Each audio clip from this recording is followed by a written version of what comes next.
वर्तते। उत्तिष्ठ श्रीगणनाथ त्रैलोक्यं मङ्गलं कुरु। उत्तिष्ठ देवदेवेश उत्तिष्ठ हे गजानना। उत्तिष्ठ ईश्वरी पुत्रा कर्तव्यं दैवमान्धिकम्।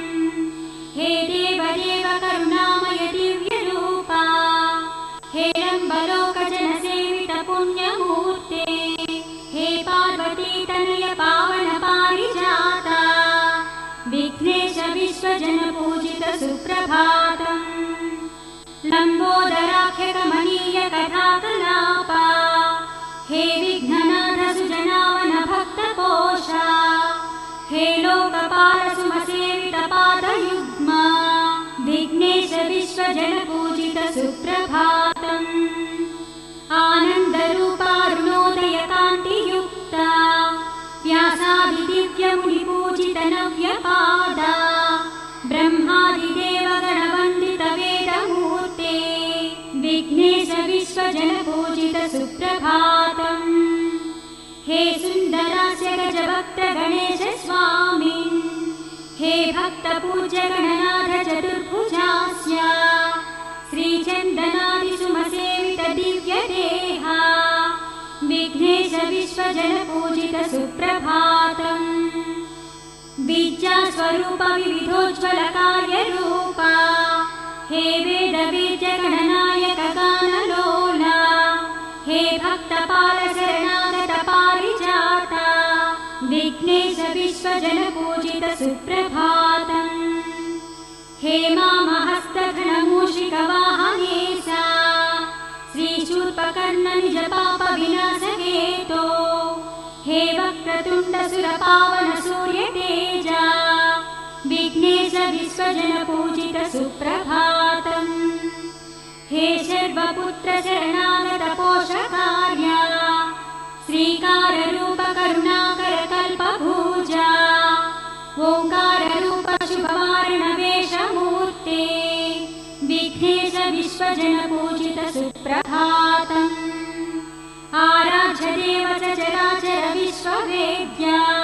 हे शम्भुपुत्र सुरवन्दित पादयुग्मा। हे सोम सूर्य निज पावक पुण्यनेत्रा। विघ्नेश विश्वजन पूजित सुप्रभातम्। हे सिद्धिबुद्धि निज मानस राजहंसा। अज्ञानछेदन सनातन साधुपोषा। षट्चक्रवास सुरसेवित सुन्दरास्य। विघ्नेश विश्वजन पूजित सुप्रभातम्। कल्याणरूप जगदीश गणेश ईशा। कैवल्यरूप रमणीय रमेश पूज्या। हे भक्तवन्द्य भवनाश उमेश पुत्रा। विघ्नेश विश्वजन पूजित सुप्रभातम्। हे सत्त्वदेह यति लोक सुपूज्य मूर्ते। हे दिव्यदेह महनीय गणाग्रगण्या। हे विघ्नराज गणनीय सुरेश ईशा। विघ्नेश विश्वजन पूजित सुप्रभातम्। दिव्यातिदिव्य नवकोमल कल्पवृक्षा। विश्वस्वरूप विभवोन्नत वेदमूर्ते। हे एकदन्त भवक्त्र सुभक्त पूज्या। विघ्नेश विश्वजन पूजिता सुप्रभातम्।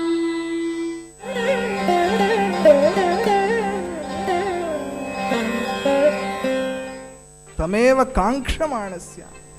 ఎవరి కోసమైతే నేను ఎదురు చూస్తున్నానో ఆ స్వామి నన్ను వెతుక్కుంటూ వచ్చాడు అని లక్ష్మణుడితో, ఆంజనేయ స్వామితో కాదు. మంచిది నాయన వచ్చావా అనలేదు, లక్ష్మణుడితో. తమేవ కాంక్షమాణస్య మమాంతికమిహాగత. మనం వెళ్తున్నాం గుడికి, వెంకటేశ్వర స్వామి ఇట్లా నడుచుకుంటూ వచ్చాడు శంఖచక్రాలు పట్టుకొని. ఏమైపోతాం మనగా? ఎంత ఆనందం, ఎంత సంతోషం. గుర్తిస్తే మంచిదిలేండి, గుర్తించలేం మనం. కానీ రాముడు గుర్తించాడు. గుర్తించి ఆహా, నేను అంటే భక్తుడు ఎంతగా భగవంతుడి కోసం ఎదురు చూస్తూ ఉంటాడో అంతకన్నా 100 రెట్లు ఎక్కువగా భగవంతుడు భక్తుల కోసం ఎదురు చూస్తూ ఉంటాడండి. అది మర్చిపోకూడదు. మనం ఏదో కష్టం కలిగినప్పుడు ఒక్కసారి మాత్రమే భగవంతుడి దగ్గరికి వెళ్తామేమో, సద్గురువు దగ్గరికి వెళ్తామేమో, కానీ ఆయన నిరంతరంగా మన గురించి ఆలోచన చేస్తూ ఉంటాడు. మనం మర్చిపోతామేమో, ఆయన ఎప్పటికీ మనల్ని మర్చిపోడు. జన్మనిచ్చిన తండ్రి మనల్ని ఎలా మర్చిపోతాడు? మాతా పిత గురు దైవం భజ, అలా త్రిమూర్తి స్వరూపంగా ఉన్నాడు కదా ఆయన. భగవంతుడు ఎప్పటికీ భక్తుడిని మర్చిపోడు. నేను ఈయన కోసం ఎదురు చూస్తున్నాను. ఆ ఆంజనేయుడు నన్ను వెతుక్కుంటూ వచ్చాడు. వాక్యజ్ఞం మధురైర్వాక్యై, వాక్యజ్ఞం ఎంత అద్భుతంగా మాట్లాడుతున్నాడు. మన భాష భగవంతుడికి దగ్గర చేస్తుంది మనల్ని. ఏ భాషలో మాట్లాడాలి భగవంతుడితో? ఇంగ్లీషా, ఫ్రెంచా, స్పానిషా, జర్మనా, డాయిచ్చా, తెలుగా, కన్నడమా, తమిళ? ఏ భాషలో మాట్లాడాలి భగవంతుడితో? చెప్పండి, ఏ భాషలో మాట్లాడాలి? ఏ భాష? హృదయ భాషతో మాట్లాడాలి. హృదయం విప్పి మాట్లాడాలి. అప్పుడు ఆ స్వామి ప్రసన్నుడవుతాడు. భావగ్రాహి జనార్దన, భావంతో మాట్లాడాలి. ఆయన దగ్గర ఈ వ్యాకరణాలు ఇవన్నీ ఆయన దగ్గర చూపించాలి. వాక్యజ్ఞం, ఇక్కడ ఉంది రహస్యం. నేను ఈయన కోసం ఎదురు చూస్తున్నాను, బాగుంది వచ్చాడు, కానీ వాక్యజ్ఞం చాలా చమత్కారంగా మాట్లాడుతున్నాడు. నేను బాగా మాట్లాడేవాడిని అని మనస్సులో అనుకున్నాడు, కాబట్టి నన్ను గుర్తించలేకపోతున్నాడు, నేనెవరో తెలుసుకోలేకపోతున్నాడు, అంజనమ్మ చెప్పిన మాటను కూడా మర్చిపోయాడు అని కొద్దిగా, భక్తుడు కదా ఆంజనేయ స్వామి అంటే, ఆయన అలా పొడుస్తూ ట్రీట్మెంట్, అది రాముడిచ్చే ట్రీట్మెంట్. లక్ష్మణుడితో మాట్లాడుతున్నాడు. వాక్యజ్ఞం మధురైర్వాక్యై స్నేహయుక్తమరిందమ నాన్ ఋగ్వేద వినీతస్య నాయజుర్వేదధారిణః నాసామవేద విదుషః శక్యమేవం ప్రభాషితుం. ఇది ఒక అద్భుతమైన శ్లోకం రామాయణం. ఆంజనేయ స్వామిని గురించి రాముడు స్తుతించిన, కీర్తించిన, ఆంజనేయ స్వామి యొక్క గొప్పతనాన్ని చెప్పిన శ్లోకం అని చెప్పొచ్చు మనం. అటువంటి అద్భుతమైన శ్లోకం. ఆంజనేయుడు సామాన్యమయుడా? శబ్దమయ శాస్త్రమయ శ్రీయాంజనేయ రావయ్య. ఆయన సామాన్యుడు కాదు, సమస్త శాస్త్రాలు ఆయనలో ఉన్నాయి, సమస్త వేదాలు ఆయనలో ఉన్నాయి. అటువంటి ఆంజనేయ స్వామి సామాన్యుడా? నాన్ ఋగ్వేద వినీతస్య, ఎవరు ఋగ్వేదాన్ని సంపూర్ణంగా, వినీతస్య చాలా వినీతుడై చాలా భయభక్తులతో గురుకులంలో అధ్యయనం చేసి ఉంటాడో అటువంటి వాడే ఇలా మాట్లాడగలడు. ఋగ్వేద భాష తెలిసి ఉండాలి. భాషలకన్నిటికీ మూలం వేదం కదా. నా యజుర్వేద ధారిణ, యజుర్వేదాన్ని ధారణ చేయడం చాలా కష్టం. నేను కూడా చిన్నప్పుడు అలాగే కష్టపడ్డాను. యజుర్వేదాన్ని గుర్తుంచుకోవడం చాలా కష్టం. అలా మొదలైతే ఈషేత్వోర్జేత్వా వాయువస్థానే, ఇప్పటికి ఆగదు. అది పెద్ద ఎక్స్ప్రెస్ ట్రైన్ లాగా పోతూనే ఉంటుంది. అదంతా గుర్తుంచుకోవాలి. యజుర్వేదాన్ని ధారణ చేయడం చాలా కష్టం. ఎవరైతే యజుర్వేదాన్ని ధారణ చేసి ఉంటాడో సంపూర్ణంగా, ఆయన మాత్రమే ఇలా మాట్లాడగలడు. నా సామవేద విదుషః, సామవేదంలో పాండిత్యం ఉండాలి. అటువంటి వాడు మాత్రమే ఇప్పుడు ఈయన మాట్లాడాడే ఇలా మాట్లాడగలడు. శక్యమేవం ప్రభాషితు, ఇతరుల వల్ల సాధ్యమయ్యేది కాదు. శబ్దమయ శాస్త్రమయ శ్రీ ఆంజనేయ రావయ్య, శ్రీ ఆంజనేయ రావయ్య. శబ్దమయ శాస్త్రమయ శ్రీ ఆంజనేయ రావయ్య, శ్రీ ఆంజనేయ రావయ్య. శబ్దమయ శాస్త్రమయ శ్రీ ఆంజనేయ రావయ్య, శ్రీ ఆంజనేయ రావయ్య.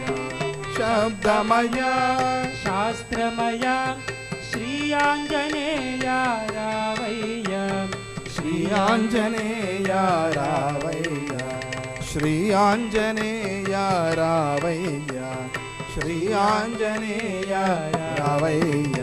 రావయ్య రావయ్య రావయ్య అంటున్నాడు, కానీ ఆయనతో మాట్లాడట్లేదు. ఇది వచ్చిన సమస్య. ఇటు తిరిగి మాట్లాడుతున్నాడు, లక్ష్మణుడితో మాట్లాడుతున్నాడు. ఇదేమిటిది?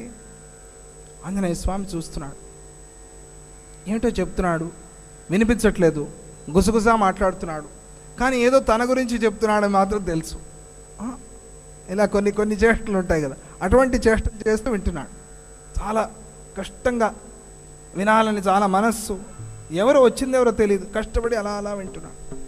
అప్పుడు రాముడు, చూసావా ఆయన మాట్లాడుతున్నప్పుడు ఎక్కడ శరీరంలో ఎటువంటి చేష్టలు కుచేష్టలు లేకుండా, ఎక్కడ అనవసరమైన కదలికలు లేకుండా ఎలా ఉండి మాట్లాడాలో అలాగే మాట్లాడు. త్రిస్థం అంటే కంఠంలో కానీ, ఆయన భృకుటిలో కానీ, ఆయన మెడలో కానీ, ఆయన తలలో కానీ ఎటువంటి మార్పులు కదలికలు ఇష్టం వచ్చినట్టుగా కదలటం ఇవన్నీ లేవు. అలాగే ఉండి మాట్లాడాడు. చూసావా? ఇది విద్వాంసుడి లక్షణం, ఇది పండితుడి లక్షణం. ఎలా మాట్లాడాలో కూడా ఆయనకు బాగా తెలుసు. అలాగే కళ్ళల్లో కళ్ళు పెట్టి చూసి మాట్లాడేది చూసావా? చాలామంది తలదించుకుని మాట్లాడతారు, ఎందుకో తెలియదు. అది చాలా తప్పు, అది చాలా భయం. లేదా ఏదో వాళ్ళు మాట్లాడుతున్నప్పుడు పెదాలు చూసి మాట్లాడతారు, అది కూడా చాలా తప్పు, అది చాలా పొరపాటు.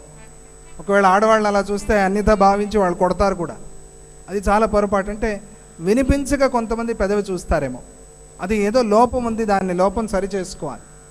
కళ్ళు చూస్తూ మాట్లాడాలి ఎప్పుడు మాట్లాడినప్పుడు. అప్పుడు మనం చెప్పే విషయం నేరుగా మనస్సుకి వెళ్తుంది, లేకపోతే అర్థం కాదు. ఒకవేళ అభ్యాసం లేకపోతే అభ్యాసం చేసుకోండి, అది మంచిది. లేదా పైకి చూస్తూ ఎటో చూస్తూ మాట్లాడకూడదు, అది అహంకారంగా అనిపిస్తుంది. మన మనస్సులో అహంకారం లేకపోయినా కూడా అలా అనిపిస్తుంది. పార్థాయ ప్రతిబోధితాం భగవతా నారాయణేన స్వయం వ్యాసేన గ్రథితాం పురాణమునినా మధ్యే మహాభారతం.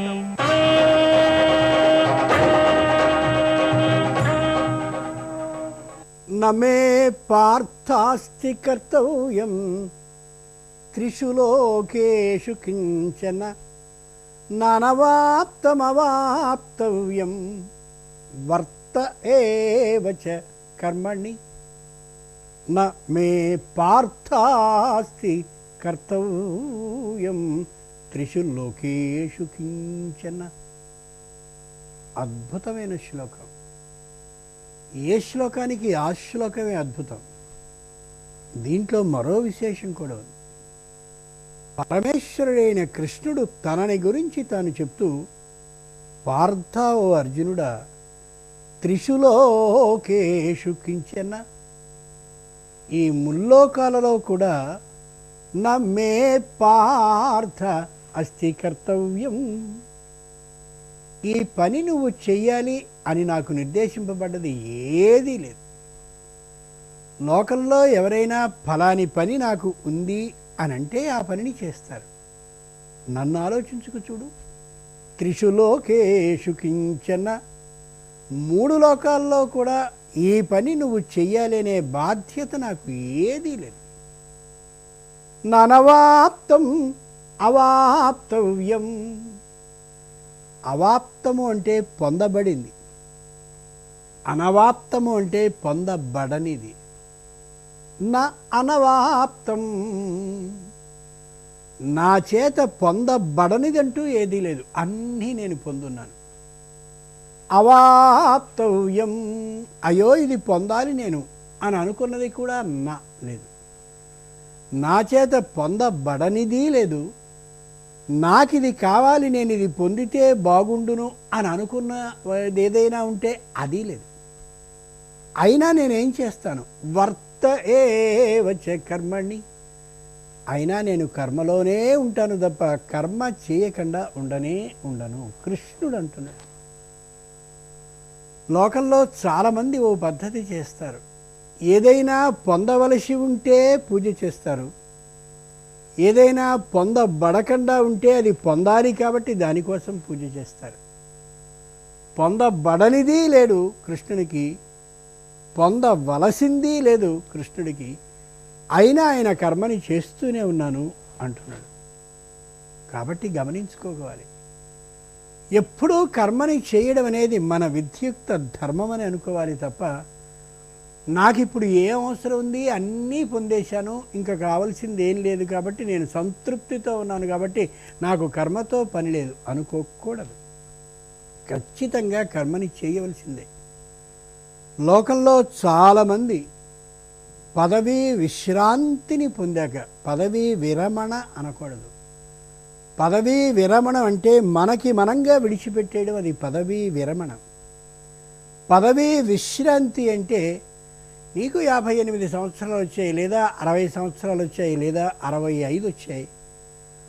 మా ప్రభుత్వపు నియమాల ప్రకారం 58కో 60కో 65కో ఆ ఉద్యోగపు స్థాయిని బట్టి, ఉద్యోగ విధానాన్ని బట్టి పదవీ విశ్రాంతి, నువ్వు సుఖంగా ఇక విశ్రాంతిని తీసుకొని ప్రభుత్వం నిర్ణయించిన వయస్సు అది. అలా పదవీ విశ్రాంతిని పొందాక అన్ని సౌఖ్యాలని పొందాను, ఇప్పుడు పొందవలసింది నాకంటూ ఏం లేదు, కాబట్టి నేను యథేచ్ఛగా విహరిస్తాను అనుకోకూడదు.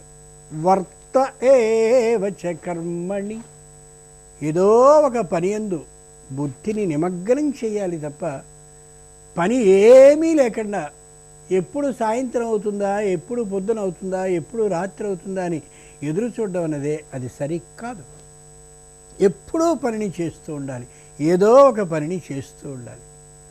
ఆ పనిని చేయకపోవడం కారణంగానే ఉన్మాద స్థితి వస్తుంది.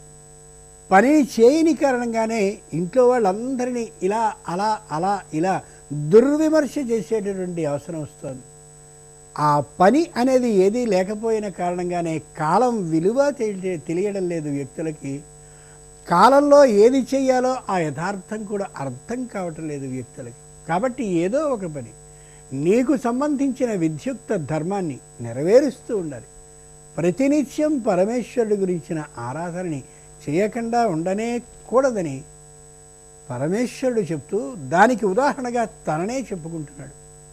మీకు సంబంధించినటువంటి ఆ కౌరవ పాండవ యుద్ధం రాకుండా ఉండేందుకు నేను రాయబారిగా వెళ్ళలా? వెళ్ళినటువంటి సందర్భంలో దుర్యోధనుడు తిట్టినటువంటి తిట్లని తినరా? ఎందుకు చేశాను? వర్త ఏవచ కర్మణి, పని చేస్తూనే ఉండాలయ్యా. ఇది కృష్ణుడు అర్జునుడికి చెప్తూ ఉన్నది. స్వస్తి.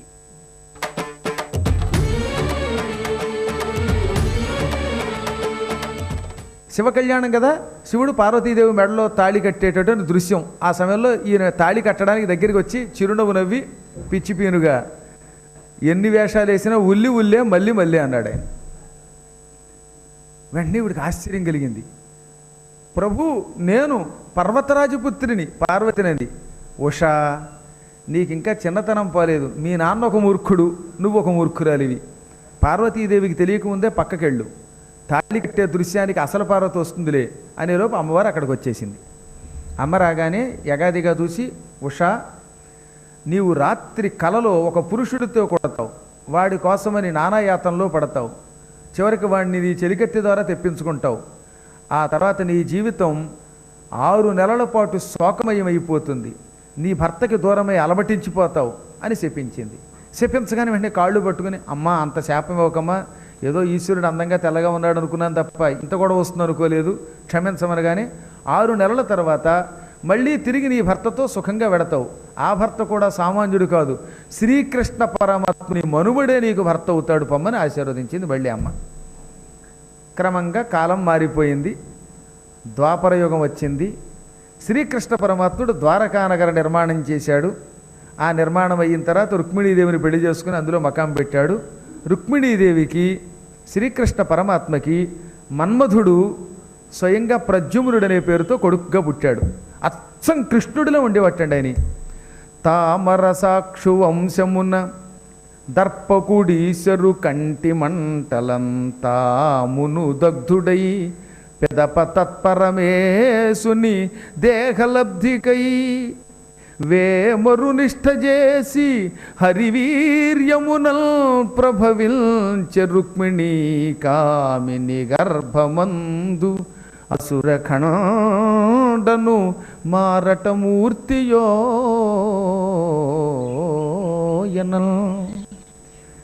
సాక్షాత్తు శ్రీకృష్ణ పరమాత్మ శరీరంలో ప్రవేశించాడు మన్మధుడు. పూర్వం ఈశ్వరుడి కంటి మంటలకి దగ్ధమైనట్టుగా చెప్పుకున్నాక మనం. దర్పకుడు ఈశ్వరు కంటి మంటలం తామును దగ్ధుడై పెదప తత్పరమేశుని దేహలబ్ధికై వేమరు నిష్ఠ చేసి, ఈశ్వరుడి అనుగ్రహం ఉంది కనుక పూర్వం కాలిపోయినా మళ్ళీ శ్రీ మహావిష్ణువులో ప్రవేశించి హరివీర్యం ద్వారా రుక్మిణీ గర్భంలో ప్రవేశించి పుట్టాడు. అచ్చం శ్రీకృష్ణుడిలో ఉండేవాట ఆయన. ఒక్క పింఛన్ తీసి పక్కన పెడితే కృష్ణుడు ఎవరు మన్మధుడో ఎవరి కృష్ణుడో తెలిసేది కాదు. అందుకే అసురఖండను మారటమూర్తియోయనన్. శ్రీకృష్ణుడికి మరొక రూపమా? శ్రీకృష్ణుడే 2 రూపములతో ఉన్నాడా రాముడు భీముడు సినిమాలో లాగా అన్నట్టుగా ఉండేవాట ఆయన. ఆశ్చర్యకరంగా అప్పుడప్పుడు ఒక్కోసారి రుక్మిణి కూడా వెనక నుంచి చూచి కృష్ణుడో కొడుకో తెలిసేది కాదు. అంటే కట్టుకున్న భార్యకు కూడా అనుమానం కలిగేంత రూపంతో ఉన్నాడంటే దాన్ని బట్టి చూడండి ఎలా ఉన్నాడు. అది ఈశ్వర అనుగ్రహం అంటే. ఆ తర్వాత కొంతకాలానికి రుక్మిణీదేవికి ఒక అన్నగారు ఉన్నాడు. వాడు రుక్మి వాడు పరమ దుర్మార్గుడు. రుక్మిణీ కళ్యాణంలో మనం చెప్పుకున్నాం, శ్రీకృష్ణుడు వాడు గుండు కొరిగాడని కూడా చెప్పుకున్నాం. అదిగో ఆ రుక్మికి ఒక కూతురు ఉన్నది. ఆవిడ పేరు రుక్మనేత్రి. ఆ రుక్మనేత్రి అని పేరు కలిగిన సౌందర్యవతిని ఇతనికిచ్చి పెళ్లి చేశాడు. చెల్లెలంటే చాలా ఇష్టం అండి ఆయనకి. కృష్ణుడిని పెళ్లి చేసుకున్నప్పుడు కృష్ణుడి మీద కోపం వచ్చినా మా చెల్లి అని బావగారి మీద విరోధం ఉన్న చెల్లెల్ని మాత్రం ప్రేమగాను చూసేవాడు. దిక్మాల బావ మొహం చూడను అనేవట. కానీ చెల్లెలికి మాత్రం ప్రతి పండక్కి ఏదో కానుక పంపుతూనే ఉండేవాడు. అందుకనే వాడు చచ్చిపోయిన అమ్మవారినైనా భక్తితో చూశాడు కనుక చివరికి మళ్ళీ అమ్మవారిలోనే కలిసిపోయేవాడు. ఏదో ఒక భక్తి ఉండాలండి. అందుకని ఓ రోజున చెల్లెల దగ్గరకు వచ్చాడు. చెల్లెమ్మ బావగారితో మాత్రం నేను మాట్లాడను, అస్సలు నాకు ఇష్టం లేదు అనగానే ఆవిడ చిరునవ్వు నవ్వుకుంది. నీ కర్మయోగం అనుకుంది. నువ్వంటే ఎంత ఇష్టం, చిన్నప్పటి నుంచి ఎంత ప్రేమగా పెంచాను. నీ కొడుకు ఎంతో అందంగా ఉంటాడు, మన్మధుడిలా ఉంటాడు. నిజంగా మన్మధుడిలా ఉండడం ఏంటి, మన్మధుడే ఆయన. నీ కొడుక్కి నా కూతుర్నిచ్చి పెళ్లి చేద్దాం అనుకుంటాను, మన బంధుత్వాలు ఇంకా దగ్గరికి వస్తాయి కదా అనగానే, సరే మా ఆయన్ని ఒక మాట అడుగుతాను. అదిగో మళ్ళీ అదే అంటావు, ఆనాడు నా మాట కాదని వెళ్ళిపోయావు, ఇప్పుడు మళ్ళీ నా మాట కాదంటావా అంటే సర్లే అన్నది ఆవిడ. మొత్తం మీద రుక్మిణీదేవి ఉంది కనుక కాదని లేకపోయాడు కృష్ణుడు కూడా, ఆయనకు అన్నీ తెలుసు కనుక. మొత్తం మీద రుక్మి కూతురుని రుక్మిణీదేవి కొడుక్కిచ్చి పెళ్లి చేశారు. వీరిద్దరికీ అనిరుద్ధుడను కొడుకు పుట్టాడు. మళ్ళీ ఏం చేశాడు రుక్మి, నా మనవరాలు ఉంది, మనవరాలని నీ మనవడికి ఇస్తానన్నాడు, ఈ సంబంధం కొనసాగిద్దామని. ఈ విధంగా మళ్ళీ తన మనవరాలని పరమ సౌందర్యవతిని, రుక్మరేఖ అంటారు ఆవిడ్ని, ఆవిడ బంగారపు రంగులో ఉండేది, ఆవిడ్ని పట్టుకొచ్చి కృష్ణుడి మనవడైన అనిరుద్ధుడికిచ్చి పెళ్లి చేశాడు. అనిరుద్ధుడు కూడా మళ్ళీ అచ్చం కృష్ణుడిలాగే ఉండేవాడు. కృష్ణుడి కొడుకు ప్రద్యుమ్నుడు, ప్రద్యుమ్నుడి కొడుకు అనిరుద్ధుడు. అనిరుద్ధుడు కూడా శ్రీకృష్ణుడికి మారు రూపంలో కొంచెం వయస్సు అంటే తేడా తప్ప మిగతా శరీరము కానీ, ఆకృతి కానీ, నడక కానీ, మాట కానీ అన్నీ ఒకే రకంగా ఉండేవి. ఆ అనిరుద్ధుడు కొంచెం పెరిగి పెద్దవాడు అవుతున్నాడు. ఆ సమయంలో ఒక రోజున పార్వతీదేవి శాపం బాణాసురుడి కూతురికి పనిచేసింది. మనకు అనుమానం రావచ్చు, ఎప్పుడో కృతయుగం నాటివాడు బాణాసురుడు, ఇది ద్వాపరయుగం. ఈలోపు ఈ ఉషాదేవి రిటైర్ అయిపోలేదా అని. ఆవిడ దేవతా స్వరూపాలు వాళ్ళు. శ్రీకృష్ణుడికి భవిష్యత్తులో వంశంలోకి రాబోతోంది. అవన్నీ పక్కన పెడితే ఈశ్వర అనుగ్రహంతో బాణాసురుడు, అతని భార్య, అతని కూతురు, కొడుకు వీళ్ళెప్పుడు నిత్య నూతన యౌవనంతో ఉండేవారట. దేవతలు ఎలా ఉన్నారో అలా ఉండేవారు. వాళ్ళ వయస్సు ఎప్పుడు చూసినా 3-30 ఏళ్ళే, ఇంకా వయస్సు దాటదు. నల్లని ఒత్తైన జుట్టు, అందము, సౌకుమార్యము, శరీర ఆరోగ్యము, దార్ఢ్యము ఇవన్నీ ఎప్పుడు నూతన యౌవనత్వంతో ఉంటాయి. అందుకని దేవతా స్వరూపిణిగా ఉండేది ఆవిడ. బాణాసురి కుమార్తె ఉష ఒకరోజు నిద్రపోతూ ఉంటే ఆ నిద్రలో ఆవిడకు ఒక కల వచ్చింది. ఓ మంచి అందంగా ఉన్నవాడు నీలమేఘఛాయా శరీరుడే అని ఒక వ్యక్తి తనను కౌగిలించుకున్నట్టు, అతన్ని వివాహం చేసుకున్నట్టు. ఆవిడ ఉలిక్కిపడి లేచింది. పార్వతీ శాపం వల్ల అనిరుద్ధుడే ఆవిడ కల్లోకి వచ్చాడు. ఇక అక్కడి నుంచి ఆవిడ బెంగ పెట్టుకుంది. చాలా పెద్ద కథ అనుకోండి, క్లుప్తంగా చెప్పుకుంటాం మనం.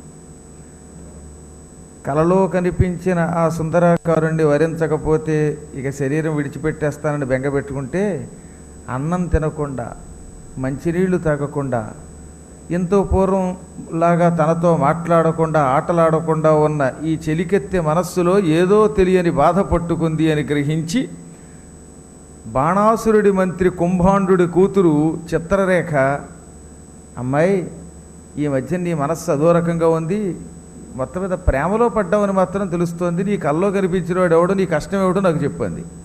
నీకంటే ఎవరు నాకు ఎక్కువ, చెల్లి కళ్ళలో నన్నొక్క సరసీరుహనేత్రుడు కానుపించే. ఓ సఖీ, కలలో ఓ పద్మాక్షుడు కనపడ్డాడు, నీలంగా ఉన్నాడు, చాలా అందంగా ఉన్నాడు. అతన్ని వివాహం చేసుకోకపోతే ఉండలేకపోతున్నాను, వాణ్ణే తలుచుకుని ఆకలి దాహం అన్నీ మర్చిపోతున్నాను.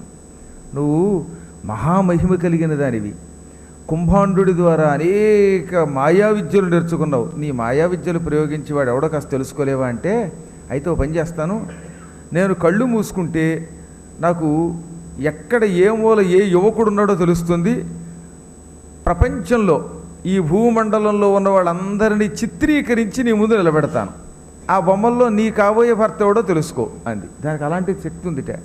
వెంటనే ఒకసారి కళ్ళు మూసుకుని ముందుగా ఏం చేసింది, ఎక్కడో హిమాలయ పర్వతాల నుంచి మొదలుపెట్టింది. ఆ తర్వాత సేతు వరకు, అందరూ ఆ సేతు హిమాచలం అంటారు, ఈవిడ హిమాచలం నుంచి సేతు వరకు ఉన్నవాళ్ళని ఉత్తరం దక్షిణం తూర్పు పడమర వరసగా ఓదాం తర్వాత ఈ భూమండలం మ్యాప్ని కళ్ళ దగ్గర పెట్టుకుని ఒక్కొక్కడి బొమ్మ చెక్కింది. ఇతడు జరాసంధుడు, వీడు దుర్యోధనుడు, వీడు దుశ్శాసనుడు, చిచ్చిచ్చి ఇవేమీ కావు. చిట్ట చివరికి అలా అన్నీ చూపించాక ఇదిగో వీళ్ళు వరసగా పంచపాండవులు, పాండవులు కాదు, ఈ పాండవుల్లో అభిమన్యుడు అని ఒక ఆయన ఉన్నాడు, చాలా అందంగా ఉంటాడు, వాడు ఏమన్నా కల్లో కనబడ్డాడేమో అని అభిమన్యుడు కూడా చిత్రీకరించింది. కుర్రాడు కొంచెం అలాంటి పోలికలు ఉన్నాయి, కానీ ఈయన తెల్లగా ఉన్నాడు, ఆయన నీలంగా ఉంటాడు. ఇంతే కృష్ణుడికి మేనలుడు కదా, అందుకని అభిమన్యుడిలో కొంచెం కృష్ణుడి యొక్క సౌందర్యం ఉండేది. కానీ మనిషి మాత్రం తెల్లగా ఉండేవాడు, చంద్రుడిలో ఉండేవట. అభిమన్యుడి లాంటి అందగాడు ఆ రోజుల్లో చాలా అరుదనమాట, చంద్రబింబంలో ఉండేది ఆయన ముఖం. ఇలా మొత్తం మీద ఆవిడ తన చిత్రలేఖన నైపుణ్యంతో యావత్ ప్రపంచంలో ఉన్న వారందరినీ చిత్రీకరించి చూపించింది. చిట్ట చివరికి శ్రీకృష్ణుని చిత్రీకరించగానే అచ్చం వీడేనేవు, కానీ ఇంత వయస్సు ఉండదు, కొంచెం ఈయన ముదురు మనిషి అనగానే ఆ తర్వాత శ్రీకృష్ణ పరమాత్మ యొక్క కుమారుణ్ణి ప్రద్యుమ్నుని చిత్రీకరించింది. ఓరి బాబోయ్ వీడిలాగే ఉన్నాడు, కానీ వీడికి కూడా ఆ కుర్రాడంత వయస్సు లేదు, ఇతనికి ఎక్కువ ఉంది, ఆ కుర్రాడు ఇంకా చిన్నవాడు. అయితే సందేహం ఉంది, ఈ ప్రద్యుమ్నుడికి అనిరుద్ధుడని ఒక కొడుకున్నాడు అని అతను బొమ్మ వేసింది. ఎగిరి గంతేసి ఉష, అసలు నీ మహిమే మహిమ,